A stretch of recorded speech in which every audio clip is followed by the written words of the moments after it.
So you know that we're in the Tikkun Zohar, and I forgot to record the shir that I did with the Chavrusa, which was very short. And I'm going to go over it now again a second time because it's worth it. You hear this concept that the Rav is a name. The Rav, not this is not the Rav. This is Rebbe Shimon himself. Rebbe Shimon in both of the idras that we looked at previously and over here is let's use the phrase. He is Rebbe Shimon is a name dropper. He drops different ideas, and suddenly you're reading the ideas and you don't know where they're coming from or where they're going. So the explanation has to be brought along little by little, and that's where we're at right now. We had this phrase up here on number Kaf Hey. It is Harav Kula Betracer Shate. The question is everything in the seventh millennia, everything gets destroyed in the seventh millennia. So he says, but how? In 12 hours. So the question is what does he mean, Tracer Shati? And so that's what we're going to look at today. So there's a destruction of the way that this world works. He keeps using the word hanhagas of this world. So it's not that the world itself perhaps gets destroyed, but the way that the world works is going to be eliminated. And it's not episode time as Shaot. And how does the world actually work? It works according to the concept of 12 hours. These 12 hours are the 12 hours of Malchus Tachtana, of this lower Malchus HaNikra Sha'a, which is called time or hour. So in other words, this is the name drop. So nobody explained to you why it should be like that. What is the symbolism of this of the name like this? So now we're coming down to number 26 here in the. Remember, this is the Kesser Kavod, and these are the Makoros V'Tziyunim that these people have been learning and compiling, and it's awesome who they are. So let's go over here in number Kaf Vav, and it says Rei Bekluti Torah. This is from the Arias HaKodesh. And he says this is some language here. Is Vidaki Hashaos Hein Yud Beis. So first of all, he said the time is 12. So we know that in our world we have 12 hours a day, or we could die. We have this concept in the Talmud talked to you about Shaos Zamanios, that you can divide the day into 12 and the night into 12. It would change slightly because of the cycles. So he says of Akulam Haim Lamata B'Malchus Tata, and all of them are down below in the low Malchus. That's us. Hanikras Mazel Shah Omedislo, which is called by this phrase, the Mazel, the Shah is standing for it. Now that's really what it says. That's really, and he's going to explain that is what it means. What does that mean? But what does it mean? Haim Yud Bei Shaos, Shehem Yud Beis Asvon the Adni. So if you take the word Adni and you make it into a milui, it turns out that it has 12 letters. Each one of those letters holds the light of that is coming through Malchus. So as they spread out, so Malchus, let's say this is the great reservoir of light. It splits into 12 different aspects or just different rivulets that flow down towards us based on the milui of the name Adni. He said Yud Beis Mazlos B'Yisod, but he says that the Mazlos are actually located in the Yisod. Mushlim Be'elu Yud Beis Shaos Sheyesh Mamish Kenegdim B'Malchus, and they're actually compared to the 12 hours which are called Yud Beis Shaos. So there's 12 Mazlos compared to Yud Beis Shaos Mamish Kenegdim B'Malchus. Kigama Malchus he demus zer anpin, because Malchus, if you look at it, is actually 10 spheros just like zer anpin, and it could be looked at in an anatomical way, the same way that zer anpin could be looked at. The nikras kamo kain kamari, so it looks therefore like the appearance of a man. That's what he wants to say. In other words, we could use ourselves, our anatomy, to try to understand this. Going on, he says like this: Nimsa, so the hours that you find in the Malchus are called by the name of Cheshbon, that is accountings, and that you count them up, v'tekufos, and cycles. He called Cheshbon a minion because every time you make a count, the concept of counting, hu b'malchus, the Zohar brings that in Parshas Pinchas. So in other words, when you have an energy, and let's say there's 12 of them, but as soon as you say 12, that's Malchus digging it. You're making it Malchus dig because Malchus is more concrete. So let's say there were 12 lights, there were 12 Maslows, but nobody counted them until you got to Malchus, and the one who counts, that's Malchus.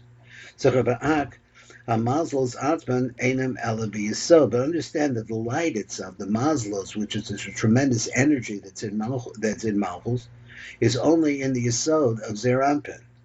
V'chushbanim shehein hashals ein b'Malchus. But counting them, which are called the hours, is in Malchus.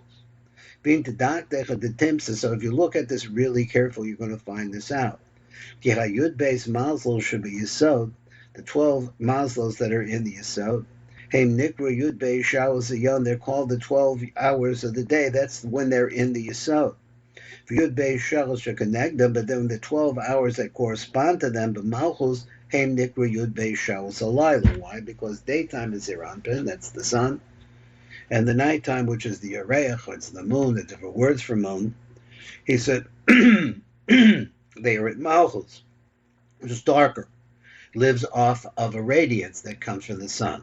Kenitzker Bezoyer in Pashat Vayechi, he said, Ad Kan. And before ki etzim Yud Beis Shalus hu b'Yesod v'nikram Yud Beis Mazel. So let's understand that the etzim, which means the root or the energy source, the ultimate energy, is relates to the Yud Beis Mazlos, are called the Yud Beis Mazlos, but they're in the Yesod, not in Malchus. But the count of them, the Misbar Yud Beis Shalus hu b'Malchus, the count is in Malchus. Now he said this and he repeated it several times, but it's still, I think, a preliminary to understand. So we do understand that the mazel itself, which is the light, and we've been learning about this in one place or another, that it's shining within the Yesod, and then it comes into Malchus. Over here, we're talking about that there's a difference between day and night, and there's a difference between Yesod and Malchus. They're very different. Shahi Nikra Shah. So that all of this in the Yud Beis Shahs we're talking about, because Malchus herself, let's say so to speak, is called time. Shah, hour, I'm not sure. V'lechein Yud Beis Shahs hu b'Malchus. So therefore the 12 hours are in Malchus.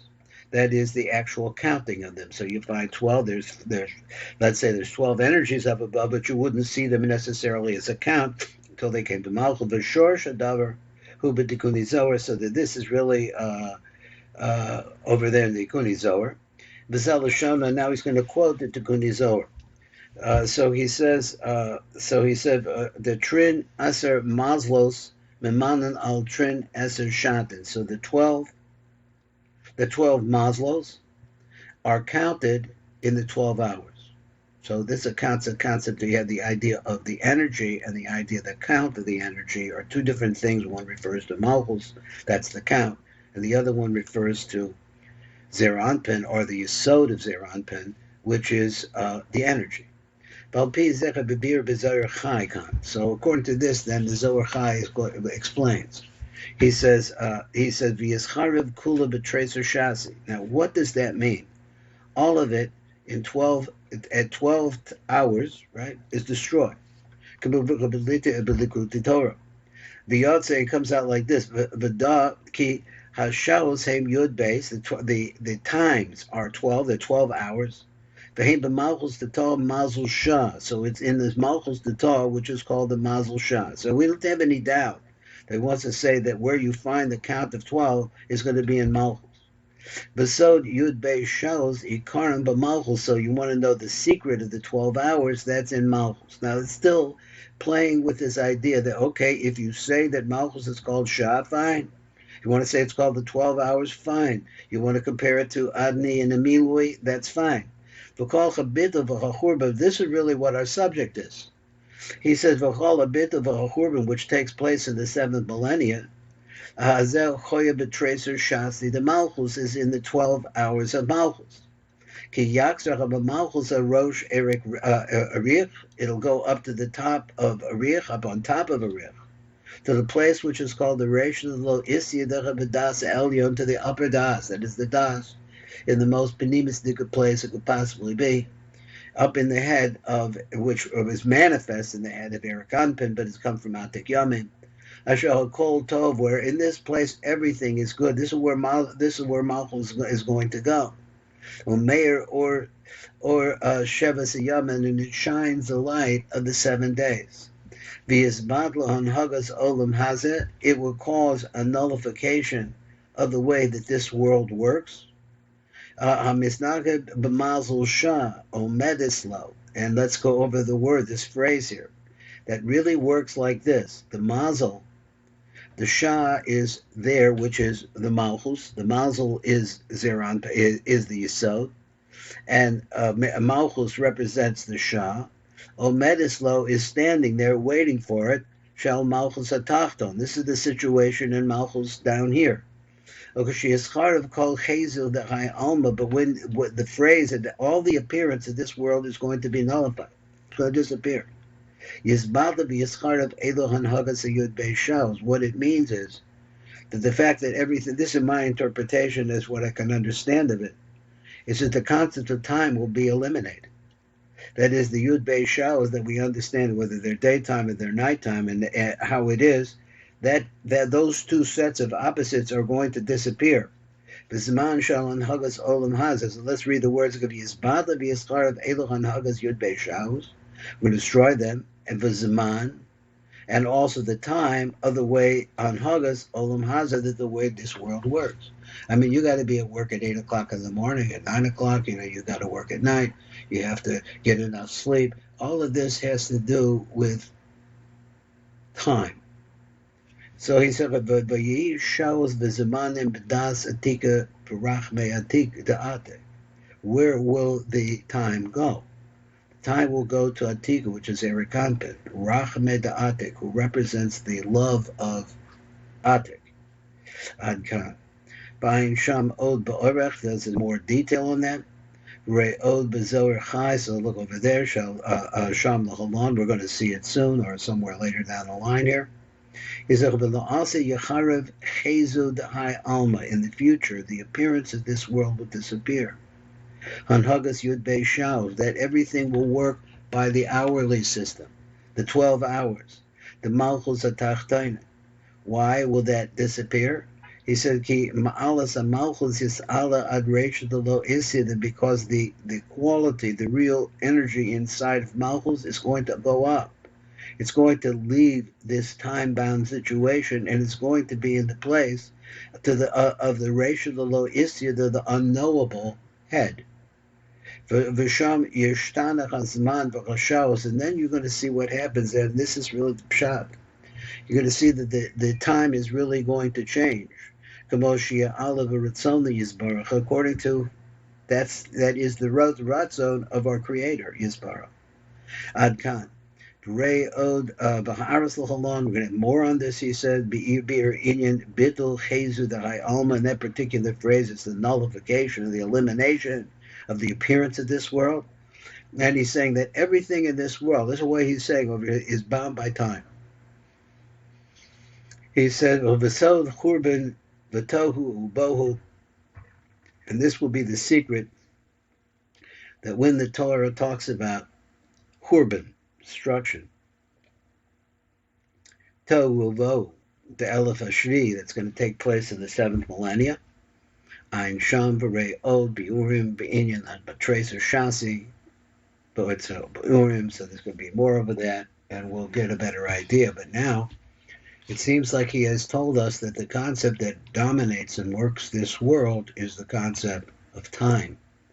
Time is like, we have these clocks. The clock goes around and around and around. The world goes around and around. Our lives are really begin, and they go back to where they start from. Everything here goes around and around according to time. 9 months to gestate, 70 years, 80 years, whatever it is, those are all times. So everything is bound by time. But if you eliminate time, then you're in a different place altogether, a place of total goodness. Well, anyway, that's what he seems to be saying and going this direction. This is Baruch Fleischman. I'm at the Tikkun Elevator. Call out. Thank you for listening.